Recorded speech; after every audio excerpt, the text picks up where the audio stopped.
ज्ञान लिया है। इधर महाराजा रीवा के राज में सिंगरौली को कभी काला पानी कहा जाता था। राजा जब किसी पर नाराज होते तो उसे काला पानी की सजा यानी सिंगरौली जाने का हुक्म सुनाते थे, क्योंकि आजादी के पहले यहां पर आना जाना और रहना किसी सजा से कम नहीं हुआ करता था। लेकिन आजादी के कई दशक बीत जाने के बाद भी कुछ खास बदलाव। 20,000 मेगावाट से ज्यादा बिजली का उत्पादन होता है। सिंगरौली की बिजली से देश विदेश रोशन होते हैं, लेकिन सिंगरौली के लोगों की जिंदगी अंधेरे में कट रही है। जिला मुख्यालय से करीब 24 किलोमीटर दूरी पर स्थित गोभा गांव, यहां के ग्राम पंचायत में 3 मजरे टोले हैं, जहां आबादी करीब 1200, 300 और 150 है। लेकिन आज भी इस इलाके में बिजली नहीं है। यहाँ के लोग लालटेन के सहारे रात गुजारते हैं, जबकि इस इलाके में 5-5 पावर प्लांट हैं।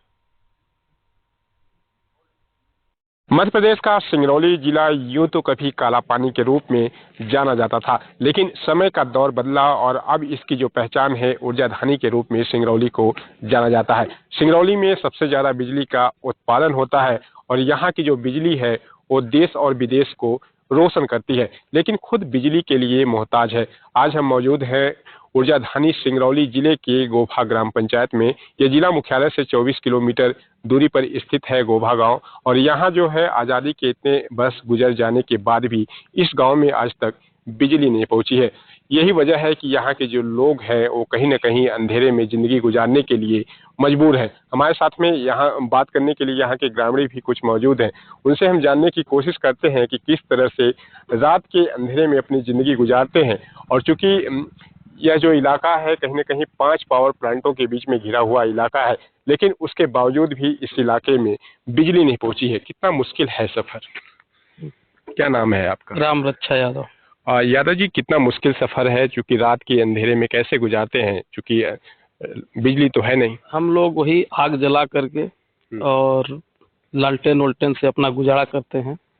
करीब ये हम लोग को देखते देखते 20-25 साल हो गया, और हमारे दादा बाबा भी यहीं से सब अपना जीविकोपार्जन चला रहे हैं इसी अंधेरे में। और लाइट की यहाँ बहुत बड़ी समस्या है हम लोगों को। हम लोग के बच्चे पढ़ लिख नहीं पा रहे हैं इसी लाइट की वजह से। यही क्या कभी नेता आए, क्योंकि चुनाव का भी दौर रहा है, विधानसभा का भी चुनाव हुआ है हाल में ही, नेता तो आए होंगे, वोट भी मांगे होंगे आपसे, क्या कभी इस समस्याओं को आप लोग ने अवगत नहीं कराया?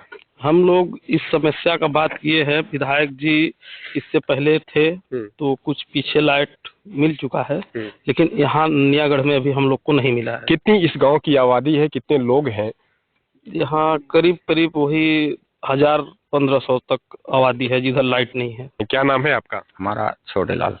छोटे लाल जी, क्या करते हैं? क्या करेंगे सर, ये अंधेरे में हम लोग परेशान हैं। 70-75 बरस का ही समस्या है बीत चुकी, मगर आज दिन तक हम लोगों को रोशन या बिजली के विषय नहीं मिल पाया।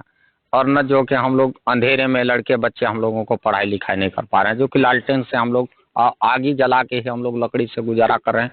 कि जो आज हमारे वन विभाग फॉरेस्ट लोग जो कि लकड़ी का भी आरोप लगा दिए, तो हम लोग तो बीमारे मर जा रहे हैं। लकड़ी भी नहीं मिल पाती? लकड़ी भी नहीं मिल पा रहा है। लाइट तो नहीं है। लाइट नहीं है, 70-75 बरस लाइट नहीं है। नहीं है। कि कैसे रात में खाना वाना बनाती होंगी, अंधेरा रहता है, डर लगता है? बहुत डर लगता है। डर नहीं लगता है? हाथी आ जाते हैं। हाथी आ जाते हैं, फिर भी क्या लाइट बत्ती रहता है तो बनाता है खाना पीना। हम लोगों को लाइट बत्ती भी नहीं है। गांव में लाइट नहीं है, कितना दिक्कतें होती हैं? बहुत। क्या दिक्कतें होती हैं? लाइट नहीं है तो घर में गैस चूल्हा नहीं जलता है, आगे कटी नहीं जलता है, कहाँ कैसे खाना बनाएंगे? कैसे बनाती हैं आप लोग? लकड़ी से बनाते हैं। लकड़ी से बनाती हैं? हाँ।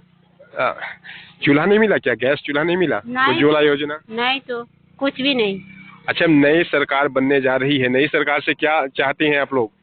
हम चाहते हैं कि लाइन बत्ती सब है और पानी की सुविधा है, और हर घर में पानी होना चाहिए और लाइन होना चाहिए। देखिए, हर घर में पानी की होना चाहिए और बिजली होनी चाहिए। यहाँ की जो महिलाएं हैं वो बता रही हैं लाइट नहीं है गांव में। कितनी मुश्किलों से आप लोग गुजारती हैं जिंदगी?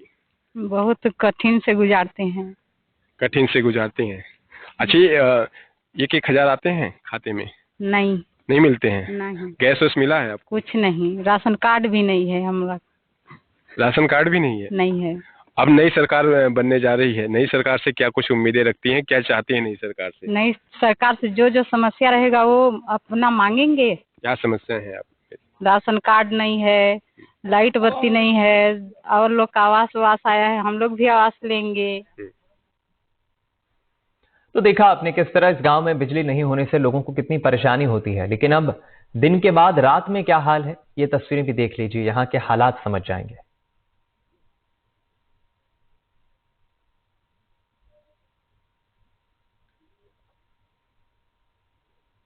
तरह से अपनी जिंदगी गुजर बसर कर रही हैं।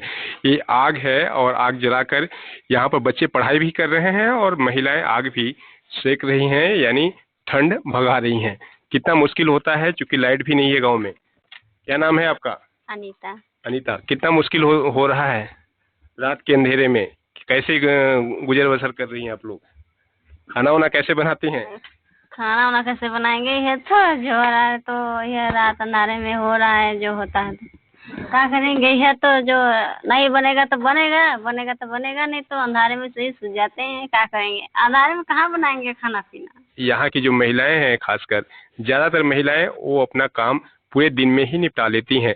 तो इस तरह की समस्या इस गांव की जो महिलाएं हैं या गांव के जो लोग हैं, वो कहीं न कहीं जूझते नजर आ रहे हैं। मासूम बच्चे भी आप देख सकते हैं कि किस तरह से रात के अंधेरे में पढ़ाई कर रहे हैं। बच्चे आग जलाकर पढ़ाई कर रहे हैं। गांव में लाइट नहीं है, अब आगे काटे के भरोसा है भाई, अपना कुछ ये साधन दो। बच्चों ये पंजरा में लिए हैं, खाली आगे काठी में मतलब सब बिजर काजर दुनियादारी खाना पानी सब सब कुछ क्या करें, आग से ही। आग से। क्या नाम है बेटा आपका?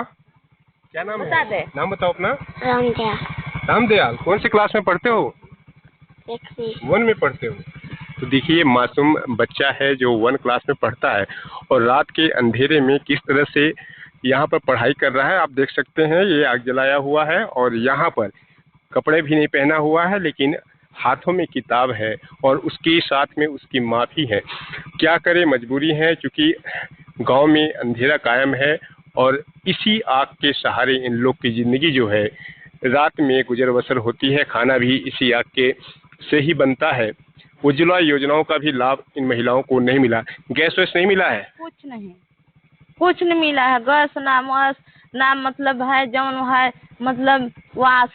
अच्छा, ये मुख्यमंत्री वाले 1,000 पैसा आता है खाते में? आता है, वो आ रहा है ना? हाँ आ रहा है, बाकी ये हर नहीं आया है। अब आप सरकार से क्या उम्मीदें रखती हैं, चूंकि नई सरकार बन गई है? सरकार से क्या कुछ मांग है आप लोग की? कि क्या भाई, चाहे गैस चाहिए, अब क्या है कि मतलब कुछ भाई नहीं चाहेगा, सबको मिला, मतलब वास मिल गया है, हमको कुछ नहीं मिला है। चलिए, वाकई कड़वी सच्चाई है। हमारे सहयोगी देवेंद्र कुमार पांडे खुद इस वक्त हमारे साथ जुड़ गए हैं सिंगरौली से। देवेंद्र, वाकई चिराग तले अंधेरा कहना गलत नहीं होगा। लगभग कितनी आबादी इस गांव में होगी जहां पर आप पहुंचे थे, जहां से आपने ये सच्चाई हमारे दर्शकों तक पहुंचाई है, और क्यों आखिरकार सिंगरौली जो हब स्टेशन भी है, देश विदेश को बिजली से रोशन करता है, लेकिन उससे ठीक 24 किलोमीटर की दूरी के गांव पर बिजली नहीं पहुंच पाती है? लोगों की परेशानी, ग्रामीणों की परेशानी तो बहुत होती ही है, लेकिन इसके पीछे क्या कारण है और कितनी आबादी होगी? दीपक, ये बिल्कुल बात सही है कि सिंगरौली को प्रदेश की ऊर्जाधानी के नाम से जाना जाता है और सिंगरौली में जो बिजली बनती है वो देश ही नहीं बल्कि विदेश को भी रोशन करती है। लेकिन सिंगरौली की अगर हम बात करें, सिंगरौली के अधिकतर जो गांव है वो कहीं ना कहीं उस गांव में अंधेरा कायम है, यानी गांव में बिजली नहीं पहुंची है। हालांकि कागजों की अगर बात करें तो सरकारी कागजों में बिजली जरूर पहुंच गई है। ये 2018 में मोदी ने कहा था कि हर घर बिजली पहुंच गई है, लेकिन हकीकत 2023 में भी बिजली हर घर में नहीं पहुंच पाई है। और हमने जाकर ग्राउंड जीरो पर भी इसकी पड़ताल की। उस गोहा ग्राम में जब हमने गया तो वहां गांव के जो लोग हैं वो 1500 आबादी वाला इलाका है और 1500 आबादी अंधेरे में रहती है। सिर्फ इतना ही नहीं, इसके अलावा भी कई ऐसे गांव हैं जहां आज भी लोग अंधेरे में रह रहे हैं, बिजली के लिए तरस रहे हैं। लोगों का कहना था कि हमने बिजली आज तक देखा ही नहीं है। पीढ़ी दर पीढ़ी उनकी अंधेरे में, यानी लालटेन के सहारे उनकी जिंदगी गुजर बसर हो रही है। और जो बच्चे हैं, छोटे छोटे, आप मासूम बच्चे, तस्वीरों में आपने देखा होगा दीपक, कि किस तरह से अंधेरे में वो मतलब लकड़ी जलाकर वो पढ़ाई कर रहे हैं लकड़ी के प्रकाश से। तो कहीं ना कहीं ये जो इस तरह की तस्वीरें हैं वो कहीं मानवता को भी शर्मसार करती हैं। चूंकि एक मासूम बच्चा अगर इस तरह से और खुले ठंड के मौसम में आप देख सकते हैं कि सड़क के किनारे बैठकर पढ़ाई कर रहा है, तो ये सरकार को इस गंभीर मसले पर ध्यान देना चाहिए। और ये जो बिजली विभाग के अफसरों की अगर बात करें तो हमारी उनसे बात भी हुई है, तो उनका साफ तौर पे कहना है कि बिजली तो हर घर, ऐसे बहुत से कम इलाके बचे होंगे जहां बिजली नहीं पहुंची है, लेकिन वहां भी प्रयास किया जा रहा है। सिर्फ इनका कागजों में जरूर प्रयास किया जा रहा है, कागजों में ऐसा कोई गांव नहीं है जहां सिंगरौली में बिजली नहीं पहुंची है। जी दीपक। दूसरी तरफ देवेंद्र, संक्षिप्त में ये भी बता दीजिए कि जो आसपास यहाँ ग्रामीण इलाकों में लोग रहते हैं, उनके बच्चे जब स्कूल पढ़ने जाते होंगे तो उनकी भी परेशानी होती होगी, तो ऐसे में जो सरपंच है, क्या आपकी कभी उससे बात हुई इस मसले पर? देखिए, हमने पंच से भी बात किया था, सरपंच से भी कोशिश किया, लेकिन सरपंच का फोन उस समय लग नहीं रहा था, तो सरपंच से मेरी बात नहीं हो पाई थी। लेकिन पंच, जो गांव का पंच होता है, उससे मेरी बात हुई, तो उसने कहा कि हमने बिजली के लिए कई बार प्रयास किया, कई अधिकारियों को इसकी लिखित शिकायत दी, लेकिन उसके बावजूद भी अधिकारी इस गंभीर समस्या पर ध्यान नहीं देते हैं। जिस वजह से जो गाँव के बच्चे हैं वो कहीं ना कहीं अंधेरे में पढ़ाई भी करते हैं और स्कूल जाते हैं। ये बेहद बड़ी दुखद बात है कि यहाँ पर अब तक बिजली नहीं पहुंच पाई है। उम्मीद करते हैं, खबर हमने एनडीटीवी पर दिखाई है, जरूर जिम्मेदार इस पर कोई एक्शन लेंगे और बिजली पहुंचाएंगे ग्रामीणों तक। बहुत शुक्रिया आपका देवेंद्र, इस बातचीत के लिए, खबर पर हमारे साथ जुड़ने के लिए। इस बुलेटिन में